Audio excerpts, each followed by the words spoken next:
Welcome back. You're with me, Ava Bakaya, right here on Starting Up.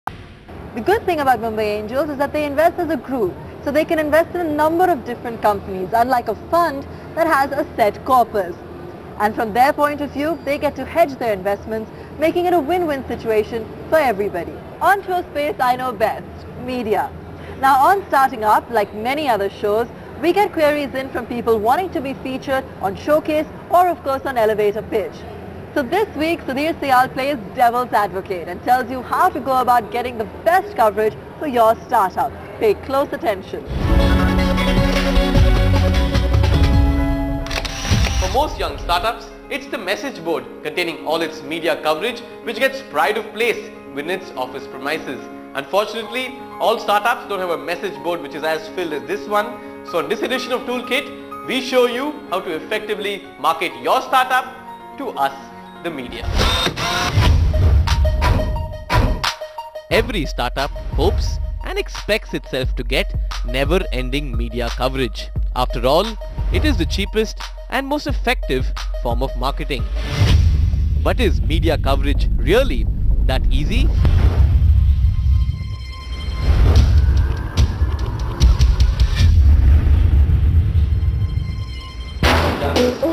Let's look at what all we need to. You have to apply it to us. Someone who has first-hand knowledge of this is Rita Gupta, co-founder of Jumbo King, the Vada Pav fast food chain with 54 outlets across the country.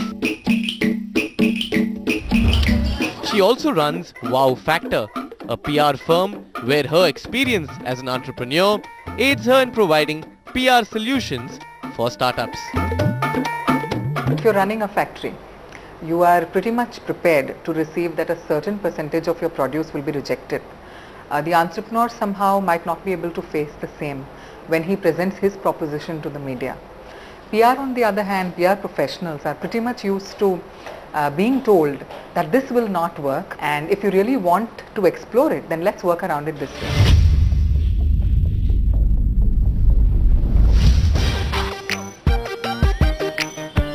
Find a way around it. Yes, something that media-friendly Jay Mehta has done very successfully since he launched discount retail store The Loot 4 years ago.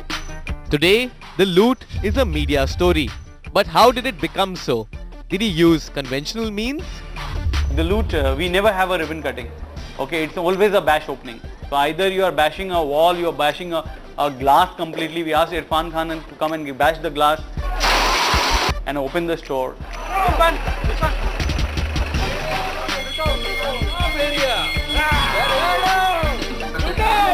So it was a story of its own. We asked the cops to do a ramp show with all the USP of the Loot. So whatever different things which you are doing, you need to communicate that to the electronic media or a print. Unconventional, unique strategies like this one is certainly one side of the story. But a media story, after all, is built consistently over a period of time. After much prodding, Jay offers us his 4 media mantras. One, I think every month you should file a story of yours which should go to the journalist. Second is that innovative things which you need to do and announce that innovation. Third is the awards which we should apply. When media has time, you have to be reachable. You have to understand their deadlines. So if they have to file story tonight, you should be available and you have to take out that time. The pressures of deadlines and exclusives, something Nikhil Pava, editor of digital media website Media Nama, faces on a daily basis. If Jay helped us with media mantras, Nikhil tells us what startups must not do while approaching a journalist. Well, first is don't call because a journalist doesn't like a call out of the blue saying, hey, can you just look at us? Better to email. Secondly, when you're sending an email, ensure that you're getting the pitch, as I said, you're getting that pitch right. Don't just say, hey, here's a press release, can you please upload it? Third thing that they need to do is that they need to ensure that they're saying something unique. Approaching a PR firm might help you avoid these mistakes. but it can be an expensive affair, with PR firms generally charging between 50,000 and 1.5 lakhs per month as a retainer fee. The second option is to work with a PR firm on a project model. This would cost between 30,000 and 70,000 for PR activity around a particular event. Our experts recommend some economical solutions for early stage startups. The pro for a project model would be that the PR agency will go out of its way to ensure that they convert a project model to a retainer model. So start up as a project and let the PR agency deserve the retainer. You should have your measurement tools. If you're giving 25,000 rupees, that PR agency needs to give you at least 3-4 lakh rupees coverage on a monthly basis. If your budgets don't allow for any PR spend whatsoever, there does exist another option.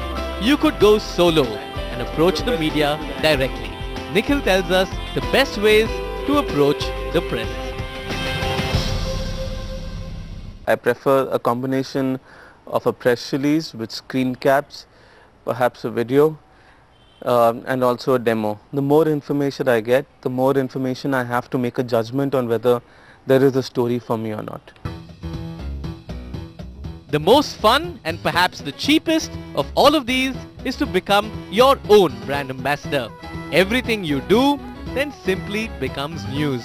Huge. Choose your strategy and stick to it. It's been huge. This has been huge. The next person on the cover of that global business magazine could well be you. Well, as they say, there's no such thing as bad publicity. And now you know what it takes to get journals interested in your startup, and hopefully you'll use some of that to actually get yourself some quality coverage.